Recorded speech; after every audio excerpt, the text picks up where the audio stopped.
알아야 할 것을 비유로 말씀하여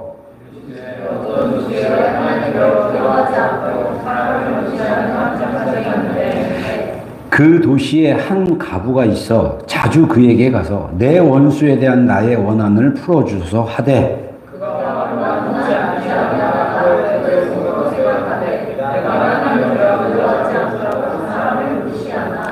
이 과부가 나를 번거롭게 하니 미안합니다. 이 과부가 나를 번거롭게 하니 내가 그 원한을 풀어주리라. 그렇지 않으면 늘 와서 나를 괴롭게 하리라 하였느니라. 하물며 하나님께서 그 반납 부르짖는 택하신 자들의 원한을 풀어주지 아니하시겠느냐? 그들에게 오래 참으시겠느냐?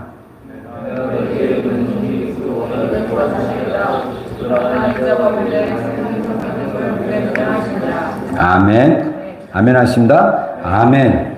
자, 그 신년 초부터 제가 낙심하지 않는 믿음이라는 주제로 설교를 하게 됐는데, 여러분들 마지막 오늘 우리가 누가복음 18장 1절로 8절에 말씀하신 것처럼 마지막에 예수님이 그 불의한 재판관과 한 과부의 비유를 말씀하시면서 반문적인, 그러니까 그게 뭐랄까, 이렇게 반응을 기대하면서도 이렇게 그럴까라는 그 스스로 자문하는 듯한 질문을 하십니다. 인자가 올 때에 세상에서 믿음을 볼 수 있겠느냐?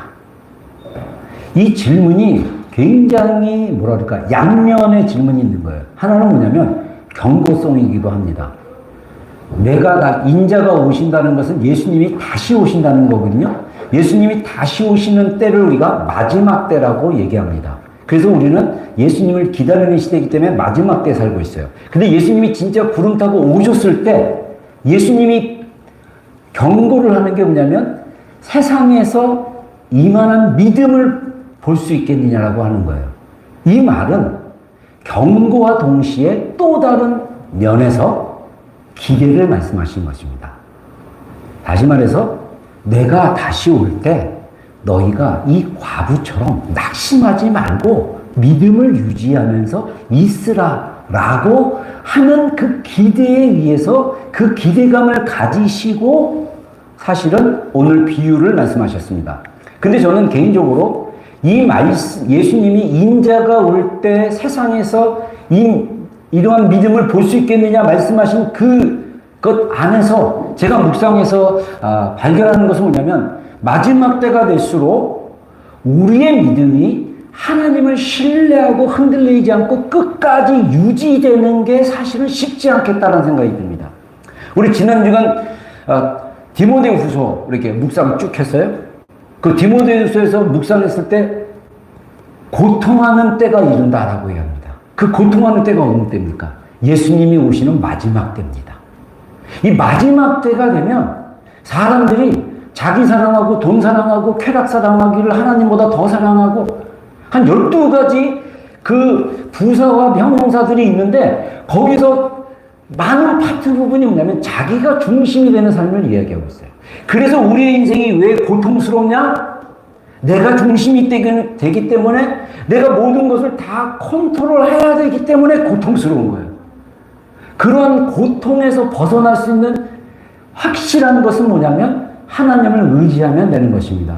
여러분, 저는 그래서요, 다시 한번 이 말씀을 준비하면서 제 안에 우리가 예수님이 오실 때가 정말 가까우면 가까울수록 우리가 낙심하지 않고 끈질기게 예수님을 의지하고 믿음을 유지하는 게 굉장히 중요하겠다라는 생각을 해봅니다. 낙심하다는 언어적 의미는요, 오늘 요즘 말로 표현하면요, 주로 기운이 잃거나 포기하거나 지치다는 의미를 가지고 있습니다. 이거는 감정적으로나 정신적인 좌절감을 이야기합니다. 그래서 이 낙심하게 되면 감정적으로 어떤 거랑 연결되냐면 깊은 슬픔과도 연결돼요. 또 시편 42편에 보면 낙심한 영혼이 어떤 감정적 반응을 하냐면 불안한 거로 반응을 합니다.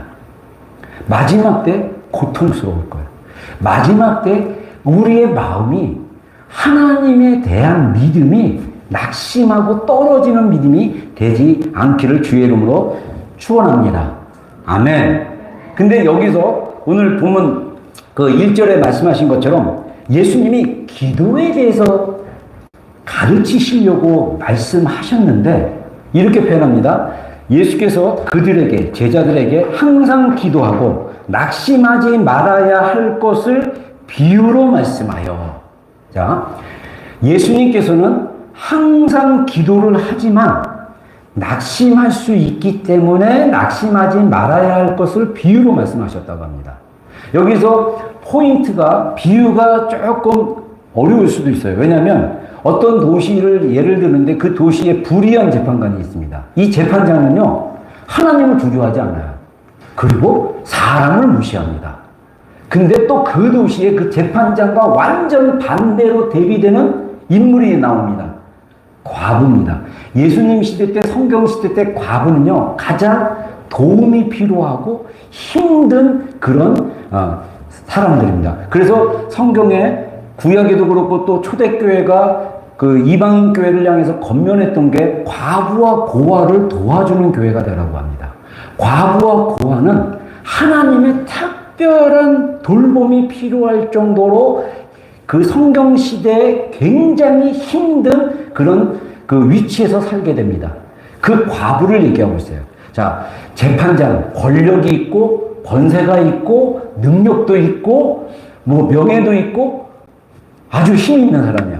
근데 그 도시에 가장 힘이 없고, 빽이 없고, 연약한 과부. 여기에 어떤 문제가 있냐? 과부는 딴 거 아니에요. 내 원수에 대한 나의 원한을 풀어주소서. 빼먹는 과부가 사람을 무시하는 재판장에게 가서 자기의 그 원한을 풀어달라고 요청을 하는 이야기를 예수님께서 하십니다. 자, 왜 예수님은 재판장의, 불의한 재판장과 과부의 비유를 통해서 항상 기도하고 낙심하지 말기 위해서 너희가 이렇게 기도하라라는 비유를 했을까요? 낙심하지 않는 믿음에는요, 이 과부의 믿음, 저는 낙심하지 않는 믿음이라고 해석을 한 겁니다. 낙심하지 않는 믿음은 두 가지 원리가 있습니다. 첫 번째는 공의로운 하나님에 대한 신뢰하느냐 안 하느냐에 따라 우리가 낙심하거나 낙심하지 않을 수도 있다고 합니다. 8절 상관절에 내가 너희에게 이르노니 속히 금방 빨리 그 원한을 풀어주리라. 자, 여기서 여러분들 하나님은요 공의로우신 분입니다. 아멘? 근데 이거를 막 지옥 막 이렇게 하고 심판 얘기하는 많은 분들이 하나님의 사랑을 딱 이렇게 강조하지 않고 공의를 강조하면요 어떤 메시지를 전하게 되냐면요 불신 지옥 예수 천당. 제가 한국에서 젊었을 때 그걸 굉장히 많이 봤습니다. 요즘은 어떤지 모르겠어요. 불신 지옥 예수 천당 반은 맞아요. 근데 사람들에게 지옥 가지 않으려고 예수님 믿으십시오라는 메시지는 성경에서 전하고 있는 건강한 메시지가 아닙니다. 제가 얘기했죠. 성경 창세기부터 요한계시록 66권에 수많은 구절이 있는데 그 구절에서 한 가지를 딱 고르라고 한다면 복음이 무엇이냐, 복음을 의미하는, 복음을 정확히 말하고 있는 그 구절이 무엇이냐라고 한다면 무엇입니까? 자, 무엇입니까? 몰라요? 이거 여러분 요한복음 3장 16절. 하나님이 세상을 이처럼 사랑하사 독생자를 주셨으니 이는 저를 믿는 자마다 멸망치 않고 영생을 얻게 하려 하심이라. 아멘.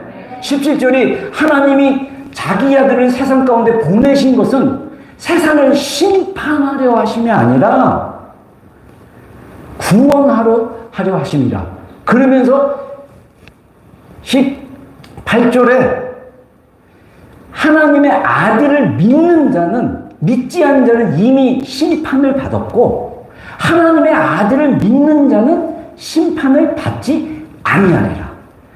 여러분 이거에 대해서 많은 사람들이 확신을 못하는 이유가 뭐냐면 내가 구원을 얻기 위해서 뭔가를 해야 한다라는 그 구약의 그 율법으로 가르쳤던 그 영역이 있습니다. 율법은 영적인 것입니다. 율법은요, 굉장히 영적인 것이고 하나님이 모세를 통해서 주신 것입니다. 그러나 율법 스피릿으로 가게 되면 로마서에서 말씀하신 것처럼 율법이 기회를 타서 우리로 하여금 죄를 짓게 합니다. 예를 들자면 율법에 두드러진 율법의 스피릿으로 살아가는 사람들의 특징 중에 하나가 뭐냐면 겉과 속이 달라요. 겉으로는 나 거룩해요. 바리새인들이 그렇습니다. 예수님이 바리새인들을 갖다가 신랄하게 비난을 합니다. 독사의 자식들아, 회칠한 믿음이요. 바리새인들의 문제는 어디서부터 시작되냐면 마음에서부터 시작되는 거예요. 여러분, 마지막 때 우리의 마음이 정결한 마음으로 하나님께 드려지지 않으면요, 우리의 마음은 미혹됩니다. 완악해집니다. 여러분, 완악해지는 그 마음은요, 금방이에요. 세상이 엄청난 유혹을 하고 있어요. 여러분, 마귀가 마지막 때가 가까울수록 믿는 자들을 할 수만 있다면 미혹하는 거예요. 예수님에게로 멀어지게 하는 거예요. 예수님에게 마음을 두지 않고 세상에 마음을 두도록 하는 거예요. 그 마음이 빼앗기기 시작하면 완악해지기 시작하고 미혹되기 시작하면 내 마음에 고통하는 때가 있는데 자기 사랑하고 돈 사랑하고 하나님 사랑하고 쾌락 사랑하는 걸 하나님보다 더 사랑하게 된다라고 분명하게 성경에서 말하고 있는 대로 우리가 살 수 있다는 것입니다. 근데 그렇게 미혹되고 우리의 마음이 하나님께로 향하지 않는 많은 영역 중에 하나가 뭐냐면 사랑의 하나님과 공의의 하나님에 대한 경험이 있지 않고 하나님을 경험하지 않으면요, 여러분 문자로 믿어도 소용없어요. 그 문자가 실제가 돼야 돼요.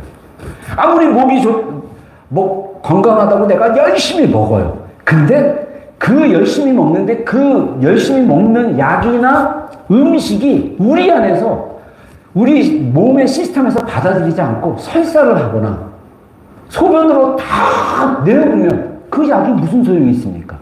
실제로 그 약을 먹고 그 음식을 먹으면 내가 소화를 시킬 수 있어야죠. 내 몸 안에서 몸이 기능으로 생각으로 이렇게 자가 면역적으로 해서 이게 소화가 돼서 실제로 나의 피에게 좋고 뇌에도 좋고 좋게 하는 거잖아요. 근데 그 기능이 망가져 버리면 안 된다는 것입니다. 하나님의 말씀은 실제입니다. 아멘. 바리새인들은 문자로 믿었어요. 자기의 마음은 하나도 변한 게 없어. 그리고 율법에 말하는 것처럼 살인하지 말라, 간음하지 말라, 도둑질하지 말라, 부모를 공경하라, 막 이런 거 하면서 나는 다 했다고 생각해. 근데 마음속에는 사람을 미워해요. 마음속에는 시기가 많아요. 그리고 마음속에는 벌써 음욕을 품고 있어요. 여자를 보고 음욕을 품고. 그래서 예수님은 뭡니까? 여자를 보고 음욕을 품는 자마다 이미 가늠하였느니라. 여러분, 지금 시대는요, 우리의 마음이 하나님의 그 정결한 마음으로 새롭게 되지 않으면요, 막 들어와서 우리의 마음을 흐트러버리고 망가뜨리고, 그러다 보면 교회 가는 게 버겁습니다. 예배 드리고 하나님께 나가는 게 힘들어요. 그러나 우리가 힘들지만 힘들 때도 있어요. 여러분, 그러나 우리가 정말 우리 마음 안에 우리의 마음의 시스템이 좋은 것을 먹으면 이게 잘 활성화돼가지고 이게 피가 되고 살이 되고 에너지가 되고 영양분이 돼서 우리 몸이 건강해지는 것처럼 우리 마음 안에는 마음의 근력도 있고 영적인 근력도 있는 거예요. 우리가 영적인 힘을 얻어야 되는 거예요. 제가 오늘도 일어나서 묵상하면서 하나님께 물어봤어요. 하나님, 제가 이제 올 60부터 해가지고 제가 재작년부터 하나님께로 받은 게 이제 올 60이 되는 해에 10년 동안 제 인생에 제2의 전성기를 주신다라고 그런 마음의 감동을 받았는데 제가 어떻게 이렇게 사역해야 지금 이 정도 사역으로 제가 그렇게 될까요? 라고 아니면 무엇입니까? 라고 했을 때 제가 하나의 키워드를 발견했습니다. 여러분들에게 먼저 가르치고 저는 교회 밖의 사람들을 많이 가르치고 싶은 사람 중에 하나입니다. 키워드 주제는 뭐냐면 말씀 묵상의 힘이라는 거예요. 여러분들 우리 안에 말씀을 묵상함으로써 생기는 그 에너지의 힘만 있다면 우리 안에 있는 고통들이 굉장히 많이 해결됩니다. 아멘. 저를 믿지 말고 말씀을 신뢰하십시오. 하나님을 신뢰하기를 주의 이름으로 축원합니다. 근데 이 낙심하지 않은 믿음 가운데 반드시 해결돼야 될 한 영역이 있는 것 같아요.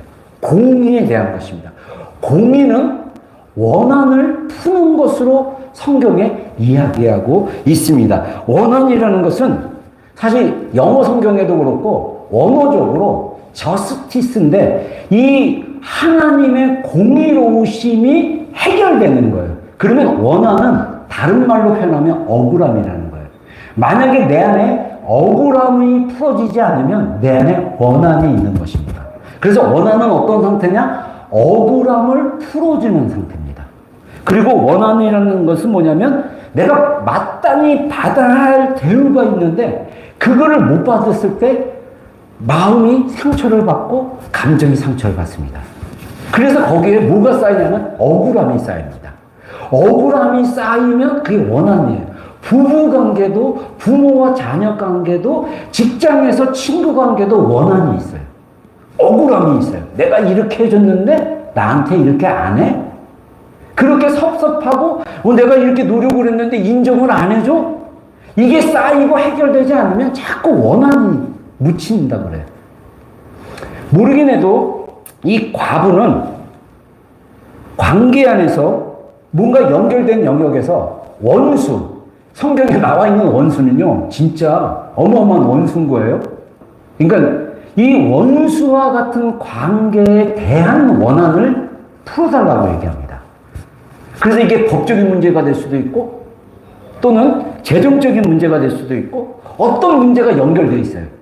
여러분, 성경에서 우리가 사람과의 관계든 어떤 삶의 관계에서 이 억울한 원한이 풀어지지 않으면 우리가 하나님의 공의를 모르는 거예요. 하나님은 공의로운 분이다. 이 하나님, 공의로운 하나님에 대한 신뢰는 뭐냐면 하나님은 공의로우신 분이며 사랑이 많으신 분이라는 것을 인정하는, 다시 말해서 하나님의 성품에 대한 신뢰라는 거예요. 여러분 이렇게 생각해 보십시오. 여러분들이 어렸을 때 부모님이 뭔가를 했을 때 부모님이 공정하다, 공평하다 하면 여러분들이 부모님에 대해서 어떻게 생각합니까? 어떤 문제가 있을 때 부모님에게 해결해 달라고 그러죠. 근데 부모님이 편애를 가졌다라고 생각하면 잘 못해요. 제가 자녀 키우면서 3명 키우면서도 제가 편애를 했어요. 저는 이게 편애인지도 몰랐어요. 근데 이 편애가 성경의 원리처럼 대물림이 있어요. 여러분, 아브라함이 이스마엘을 먼저 낳습니다. 근데 아브라함이 누구를 더 좋아했습니까? 이삭을 좋아했어요. 사라가 이삭을 더 좋아하고. 여러분, 이삭이 쌍둥이를 낳았어요. 이삭은 에서를 좋아했고, 엄마 리브가는 야곱을 좋아했어요. 또 야곱이, 엄마의 편애를 받았던 야곱이 12아들을 낳았어요. 12명 중에 누구를 좋아했습니까? 11번. 요셉을 좋아했어요. 그래서 요셉을 너무 좋아해갖고 색동옷을 입힙니다. 아브라함, 이삭, 야곱, 이거는 기독교 성당학자가 성경을 연구하면서 발견한 거예요. 이 가정 안에 편애라는 대물림이 있었다.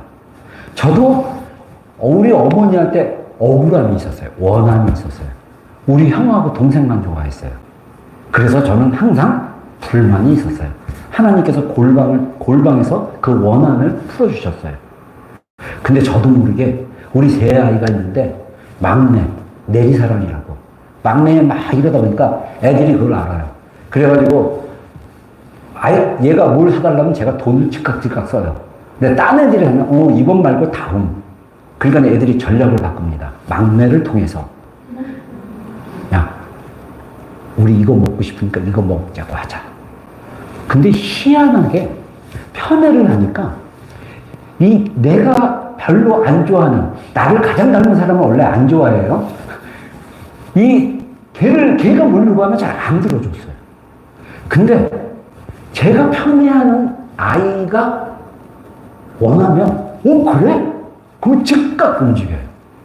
여러분, 이게 인간의 마음이 그래요. 그래서 우리 안에 억울함이 있습니다. 부부관계에도 억울함이 있을 수도 있고, 부모와 자녀 간에, 또 형제 간에, 또 직장에서 우리 안에 쌓이는 억울함을 해결해 주시는 분이 하나님이다. 이거를 확신할 때 우리 안에 억울함이 괜찮아지고 하나님을 더 신뢰하게 됩니다. 여러분, 부모는요, 하나님의 이미지입니다.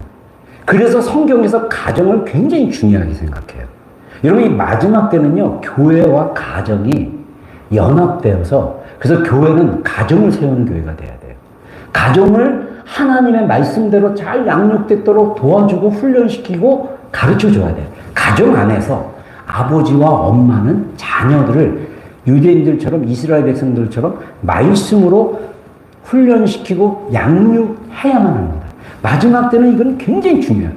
부모들이 자녀를 잘 말씀으로 양육하는 거, 이런 시스템으로 가야 되는데, 내 안에 부모로부터 이게 안 되고 또 하나님으로부터 이게 해결이 안 되면 우리가 하나님을 신뢰하지 못해서 계속 우리의 인생은 뭐에 쌓이냐면 억울한 마음이 쌓이게 돼요. 그러다 보면 기도를 하다가도 응답이 안 되면 쉽게 낙심하게 됩니다. 내가 원하는 것이 안 됐을 때 실망이 더 커질 수 있어요. 여러분, 제가 질문하고 싶어요. 여러분, 기도 응답이 늦어졌을 때 여러분의 마음이 어떻습니까? 하나님은 반드시 그것을 주실 수 있는 분이라고 우리가 믿는다면, 우리가 신뢰한다면, 기도 응답이 늦어져도 설령 하나님이 노라고 할지라도 우리가 그러면 하나님이 지금은 노였지만 더 좋은 것을 주실 수 있는 분이라는 믿음으로 하나님을 신뢰할 수 있냐는 거죠. 여러분, 이 과부는요, 저는 개인적으로 이게 오늘 18장에 나오는 과부의 딜레마라고 표현하고 싶은데, 과부의 딜레마는 뭐냐면요, 하나님께 호소한 게 아니라 불의한 재판관에게 호소한 거예요. 과부가 뭘 모르겠습니까? 자주 그에게 가서 내 원수에 대한 나의 억울함을 풀어주십시오 라고 했는데, 재판관이 보니까 옷도 그렇고 집조사해 보니까 과부야. 힘도 없고 빽도 없고 돈도 없어. 근데 얘가 나를 성가시게 하네? 과부는 자주, 오늘 성경 8절에 보면 밤낮으로 가서 재판장에게 자기의 억울한 원한을 풀어달라고 했어요. 안 믿는 불의한 재판장, 심지어 불의한 재판장임에도 불구하고 과부는 자기가 돈도 없고 빽도 없고 계속 무시를 당해도 자기의 억울함을 호소했습니다. 저는 이 과부의 과부가 어떻게 이렇게 당당해졌을까라고 생각했을 때, 과부는요, 하나님을 신뢰했기 때문입니다. 하나님을 신뢰했기 때문에 당당할 수 있는 거예요. 불의한 재판관이, 하나님은 반드시 이 불의한 재판관을 변화시켜서 내 원한을 풀어주실 거라는 확신을 가지고 일을 하고, 그렇게 여러분들 이렇게 호소하는 것을 볼 수가 있습니다. 여러분, 기도는 하나님께 하지만 하나님의 역사는 어떻게 역사하냐면 사람을 통해서 역사하십니다. 할렐루야. 여러분, 하나님이 물론 구약시대처럼 불기둥도 보여주시고 구름기둥도 보여주시고 만나도 보내주시겠죠? 지금은요, 하나님이 역사하시는 방법은 사람을 통해서 일하시는 거예요. 여러분 일에 어떤 좋은 일이 생겼는데 반드시 어떤 사람과 연관되어 있을 거예요. 여러분의 일에 괴롭고 힘들고 고통스러운 일이 있는데 그거를 보면 어떤 사람이나 사건이나 있는데 그 사건 안에는 반드시 누군가가 있습니다. 하나님은 사람을 변화시킬 수 있는 분입니다. 아멘. 제가 그래서 예전에 창세기 32장에 야곱이 야복강 나루터에서 천사는 우리가 이제 성경학자들이 얘기하는 게 하나님이라고 표현을 합니다. 왜냐하면 야곱이 은혜를 받고 나서 그 야복강 나루터의 이름을 지어줬어요. 지금도 분이엘이라는 진영이 있겠죠? 분이엘, 하나님의 얼굴을 직접 보았다라고 고백을 합니다. 야곱이 하나님께 축복해달라고 기도했어요. 그러니까 이 하나님께서 인간의 몸으로 오셔가지고 도저히 힘으로 안 돼, 너무나 애를 쓰니까 환도뼈를 부러뜨립니다. 그래도 축복해달라니까 뭐라고 얘기합니까? 너의 이름이 무엇이냐? 야곱입니다. 내가 발꿈치를 잡는 자요, 속이는 자요, 사기친 자요. 그 이름의 의미가 그렇게 담겨져 있어요. 근데 이제는 야곱이 아니라 이스라엘이라 축복해줬어요. 자, 야곱이 원하는 대로 축복을 받았어요. 어떻게 변했을까요?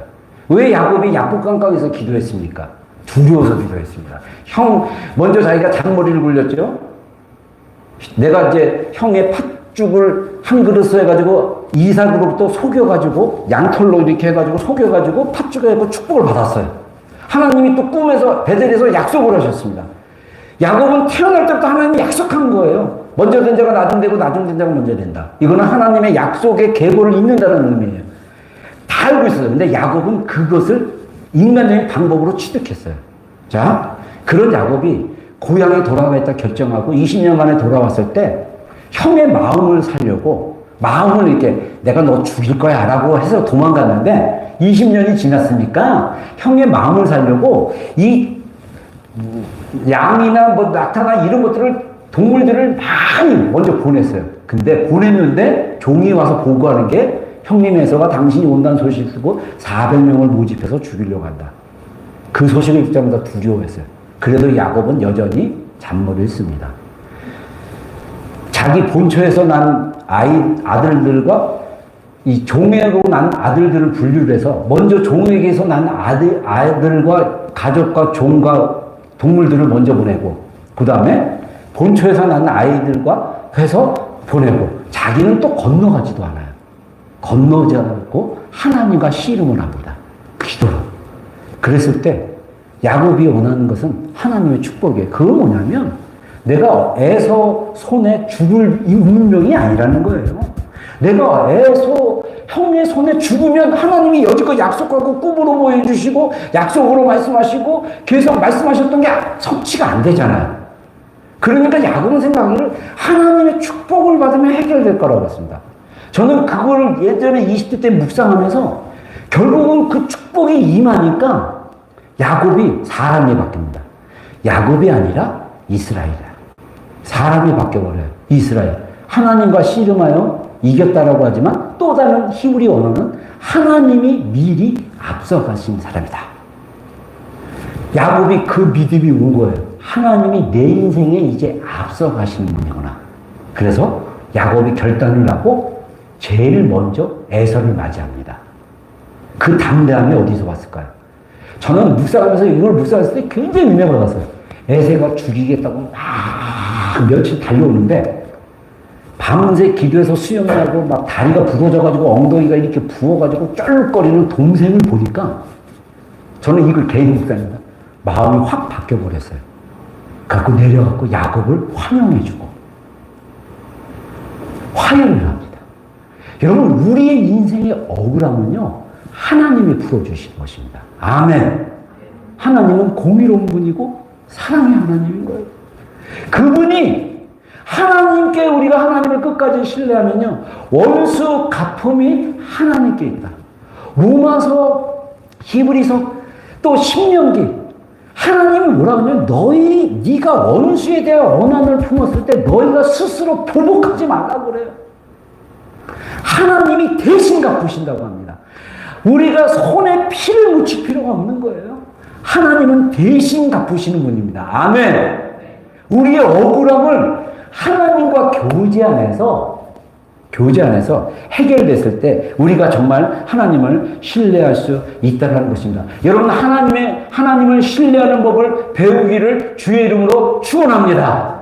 하나님을 끝까지 의지하는 여러분이 되기를 주의 이름으로 축원합니다. 아멘. 시편 42편에 보니까 다윗이 이렇게 고백합니다. 우리 42절 5절과 6절 함께 읽겠습니다. 시작.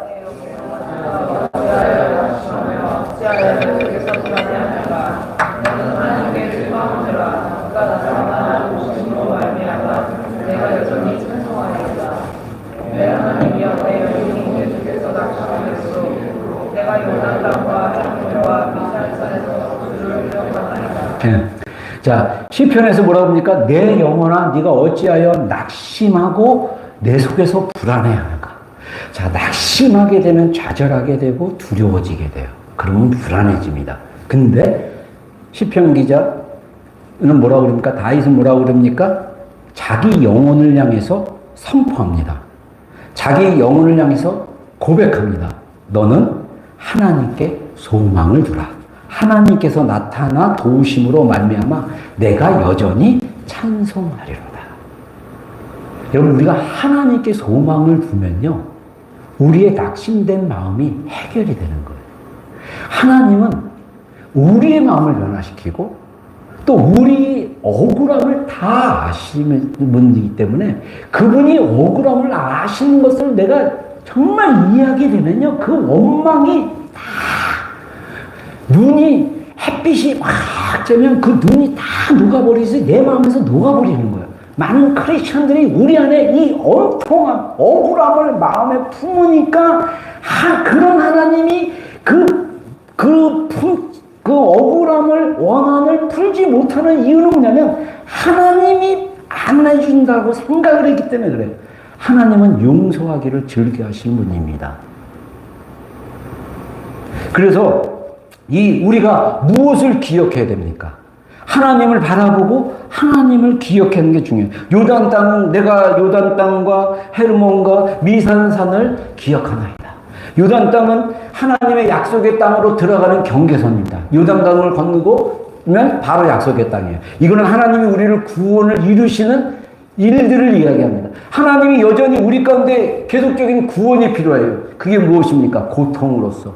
내가 재정적인 그 어려움 속에 허우적대고 있으면 하나님은 그 재정적인 어려움도 우리를 구원해 주셔야 돼요. 내가 두려움에 사로잡혀서 이 두려움 때문에 막 그냥 어려운 막 이런 여러 가지 정신적 어려움이 내 안에 닥쳤을 때 그때 하나님은 그 고통으로부터 우리를 구원해 주시는 분이에요. 그래서 항상 우리가 기억해야 될 게 요단강을 기억해야 된다는 건 뭐냐면 하나님이 나를 구원하신 거에 대해서 기억하고 나를 또 여러 번 어려운 공경과 힘든 상황에서 나를 구원해 주신 것을 기억하는 것을 의미합니다. 헤르몬은 뭐냐? 산이에요, 산. 이스라엘의 제일 북단에 있는 산인데 거기서 흐르는 이 물이 요단강을 채우는, 그래서 요단강의 발원지라고 얘기합니다.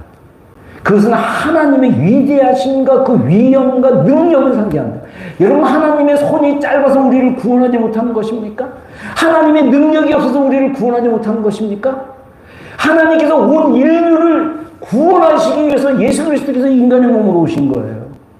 인간이 얼마나 완악하냐면 이스라엘 백성들에게 모세가 하도 불평하니까 하나님 불뱀을 보내갖고 막 사람들 물려죽게 하니까 또 백성들이 우리가 잘못했습니다 회개하고 그 모세에게 와서 하나님께 불어서 이 고통을 없애달라고 기도해달라고 하니까 하나님께 모세가 기도하니까 하나님이 딱 사인을 줍니다.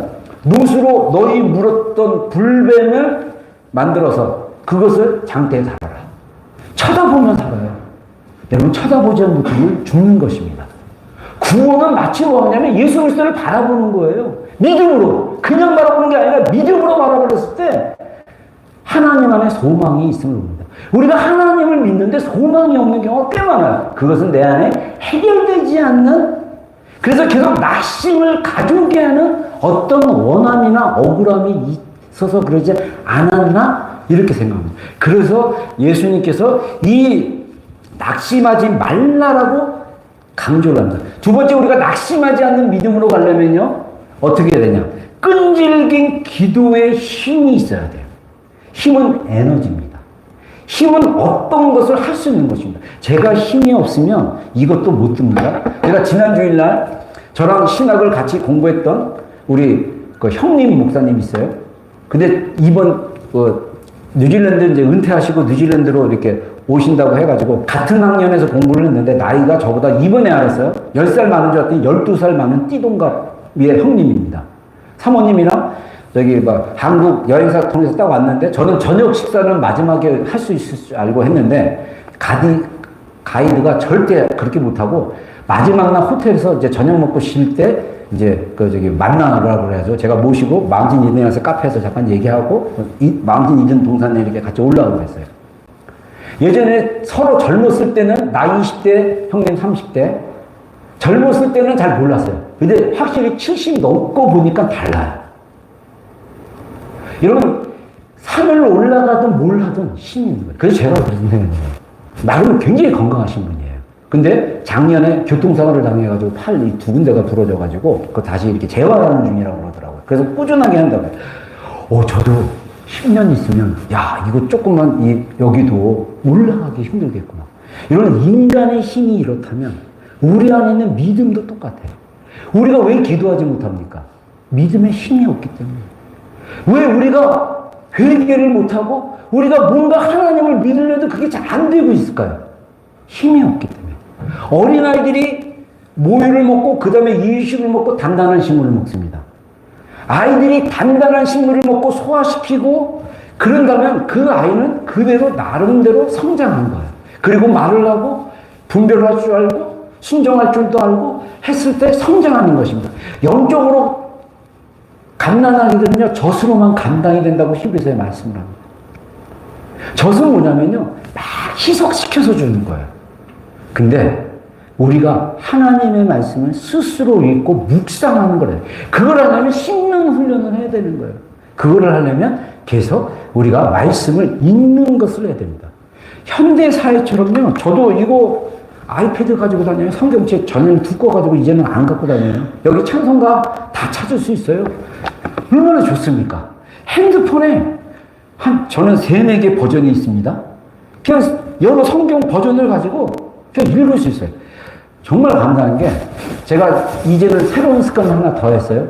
잘 때 성경 읽고 자기. 5장에서 10장. 너무 피곤하면 한 5장만 읽고 꼭 5장을 읽어야겠다. 제가 이래 바리새인이 아닙니다. 그냥 마음에 결단하는 것을 지키려고 하는 것입니다. 읽고 자요.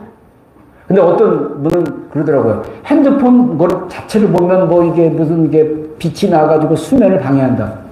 그냥 다크 모드로 해가지고 성경 그냥 읽고 한 20분, 30분 읽어도요, 잠이 잘 와요. 사실은 그 폰에서 나오는 빛의 문제가 아니라 마음에. 자면서 말씀 읽었을 때 있는 구절 또는 제가 올해 하나님에게서 받아야 될 어떤 영역이 있기 때문에 그걸 놓고 또 기도하고.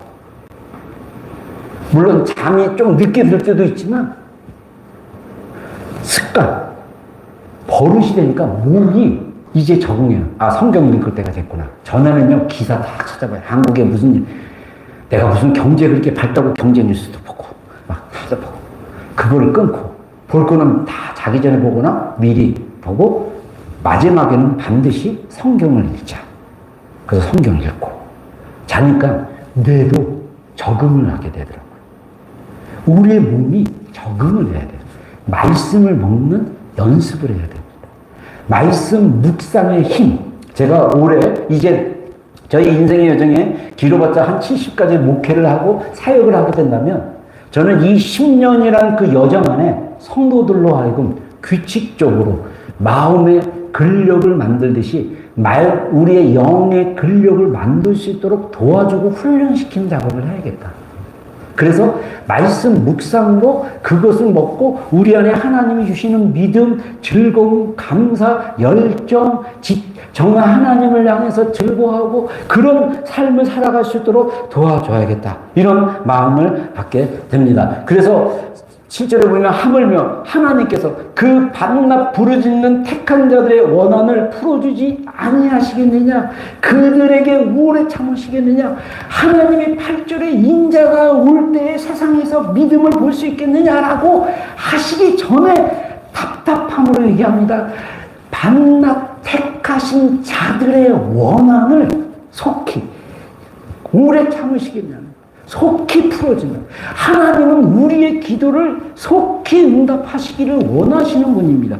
그래서 누가복음 11장에 제가 정말 신약 성경 중에 복음서 중에 좋아하는 말씀 중에 마태복음 7장 7절 럭키 7 그리고 누가복음 11장 11절 쭉 말씀 뭡니까? 구하라 찾으라 문을 두드리라. 누가복음에서는요, 구하라 찾으라 문을 두드리라 전에 예수님께서 비유를 합니다. 강청함의 비유. 어떤 사람이 집에 있는데 새벽에 멀리 지역에서 친구가 그 집을 방문했어요. 근데 집에 먹을 떡이 없어요. 떡 3명이 왔습니다. 떡 3덩어리가 없어요. 그랬더니 친구를 새벽에 여행 온 친구를 맞이하는 이 호스트 친구가 그 떡 3개를 빌려고 이집 친구에게 갑니다. 그리고 문을 막 두드려요. 그랬더니 8절에 이렇게 얘기합니다. 8절에 이렇게 얘기합니다. 내가 너에게 말하노니 비록 벗됨을 인하여서는 일어나서 주지 아니할지라도 그 간청함을 일어나 그 요구대로 주리라. 여러분, 예수님께서 구하라고 말씀하시기 전에 이 얘기를, 이 비유를. 떡 3덩어리, 저는 이 떡 3덩어리 빌리는 친구의 당당함에 매료됐어요. 자기가 먹으려고 빌리는 게 아니에요. 친구 주려고 빌리는 거예요. 예전에 제가 바이블 칼리지에서 책 부르면서 기도했다가 이 말씀 묵상하다가 제가 하나님 저에게 떡 3덩어리 주세요. 좀 나눠줄 수 있는 떡을 좀 주세요. 얘기하는데 눈물이 그렇게 흐르는 거예요. 내가 먹으려는 게 아니라 여행 온 친구를 먹이려고 합니다. 여러분, 우리가 하나님 앞에 담대함을 갖기를 주의 이름으로 축원합니다. 우리는 하나님이 택하신 자들이에요. 우리는 하나님의 보좌 앞에 담대히 나갈 수 있는 자들입니다. 그래서 히브리서에 뭐라고 그럽니까? 그러므로 우리는 긍휼하심을 받고 때를 따라 돕는 은혜를 얻기 위하여 은혜의 보좌 앞에 담대히 나갈 것이다. 많은 성도들이 담대함이 없어요. 뻔뻔함이 없어요. 여러분, 하나님 앞에 뻔뻔해도 뻔뻔하다는 게 뭐냐면요, 이런 생각을 할 거예요. 아, 내가 믿음의 상태가 이런데, 내가 이렇게 해서 내가 말도 안 듣고 막 이런데, 자녀잖아요. 여러분들 자녀들이 뭐 잘못했다고 엄마한테 안 오고 밥 주는데도 밥도 안 먹고 제가 잘못했어요 막 이러면서 막 이랬을 때 짠하지 않아요? 저는 고양이만 봐도 짠한데. 여러분, 하나님이 우리에 대해서 어떻게 생각하십니까? 우리는 이미 예수 그리스도의 보혈의 피로 새롭고 살아있는 길로 들어갈 수 있도록 우리를 초대해 주셨어요. 그냥 하나님께 나온 구약과 신약의 큰 차이점은 뭐냐면요, 구약은 하나님 만나려면 성전으로 가야 돼요. 여러분, 우리가 하나님 만나려고 예배당에 오는 거 맞습니다. 그러나 우리가 예배당 안에서만 하나님을 만나는 게 아니에요. 우리의 마음속, 내가 가진 것이 고린도서 3장 16절에 말한 것처럼 너희의 몸이 하나님의 성전이다라고 이야기한 것처럼 하나님의 성령이 있기 때문에 너희 몸이 하나님의 성전이다. 우리가 머무는 집, 심지어 어디라도 그곳에서 기도하면 바로 내가 성전이 됩니다. 제가 예전에 교제했던 어떤 성도님이 그 얘기 하더라고요. 자기는 화장실 가서 기도할 때가 가장 기도가 잘 된다고. 어떨 때 이런데 샤워하다가 하나님이 뭔가 딱 이렇게 깨닫게 해준 적 없습니까? 운전하다가 하나님이 주시는 마음 받을 때가 없습니까? 설거지하다가 하나님의 마음 받을 때가 없습니까? 우리의 마음이 하나님께 열려 있어서 하나님을 바라본다면 하나님은 언제든지 우리와 만나시는 분인 거예요. 그러면 반대로 뒤집어서 그게 잘 안 되는 이유 중에 하나가 뭐냐면 내 안에 마음을 열고 하는 게 뭐예요? 마음을 연다는 것은 뭐냐면요, 하나님 마음을 엽니다. 역사해 주십시오. 이거를 진실된 마음으로 믿고 고백하고 셀프 토크만 해도 하나님이 내 마음속에서 일하시는 것을 경험할 수 있습니다. 그래서 시편 42편에 뭐라고 합니까? 내 영혼아 네가 어찌하여 낙심하느냐, 내 속에서 어찌하여 불안해하느냐, 너는 하나님께 소망을 둬라. 그분이 나타나서 도와주실 것이다. 자, 시편 기자 다윗은 뭐라고 얘기합니까? 자기 영혼에게 얘기를 합니다. 저는 그래서 이렇게 제가 표현할 수 있어요. 우리 영혼에게는요, 선포를 해줘야 돼요. 내 영혼아, 네가 어찌하여 낙심하느냐, 너는 하나님께 소망을 둬라. 여러분, 이 싸움을 해야 되는 거예요. 내 안에 하나님께 소망을 두고 싶지 않는 마음이 있으면 하나님, 그런 고백을 먼저 하세요. 하나님, 제 마음이 하나님께 소망을 두기를 원합니다. 우리가 하나님께는 고백을 해야 하는 거예요. 그리고 우리 자신에게는 셀프 토크를 하는 거예요. 선포를 하십시오. 너는 하나님께 소망을 둬라. 아멘. 하나님께는 소망을 둘 수 있도록 믿음을 주십시오. 제가 소망을 두기를 원합니다. 저에게 믿음을 주십시오. 정말 여러분들 믿음을 구하는 기도는 너무너무 좋은 것 같아요. 내가 믿음 없음을 불쌍히 여겨주시고 믿음을 주십시오. 여러분 기억하십시오. 우리는 예수님의 보혈로 거듭난 하나님의 택하신 자입니다. 아침과 저녁으로 내 있는 원한을 풀어달라고 기도한다면 하나님이 속히 그 원한을 풀어주지 않겠습니까? 아침과 저녁 소망을 하나님께 두고 주시는 분도 하나님이요 가져가시는 분도 하나님이시니라. 할렐루야. 우리가 정말 이것을 신뢰하기 시작했을 때 진짜 우리 안에 믿음이 생기기 시작합니다. 믿음은요 에너지와 같습니다. 믿음은 생명과 같습니다. 우리 안에 활력이 이 죽을 것 같고 힘들 것 같고 미칠 것 같고 괴로운 그 심정 속에서 갑자기 빛이 남으로 힘을 얻고 능력이 생기고 소망이 생기고 생명인 거예요. 생명. 힘들 때 누가 그러더라고요. 너무 힘들면 한국에서 저는 안 맞아봤는데 포도당만 이렇게 받아도 에너지를 받는데 그래서 한국 사람들이 뭐 비타민 같은 거 이거 막 링게루라고 그러나요? 그걸로 막 받는데 그럼 실제로 피곤한 사람들이 그걸 막 힘을 난대요. 그런 약물 이런 포도당보다도 더 강력한 생명이 우리 안에 있습니다. 아멘. 믿음으로 우리가 믿을 때 그런 일이 일어날 줄로 믿습니다. 우리 한 번 기도하는 시간 갖겠습니다.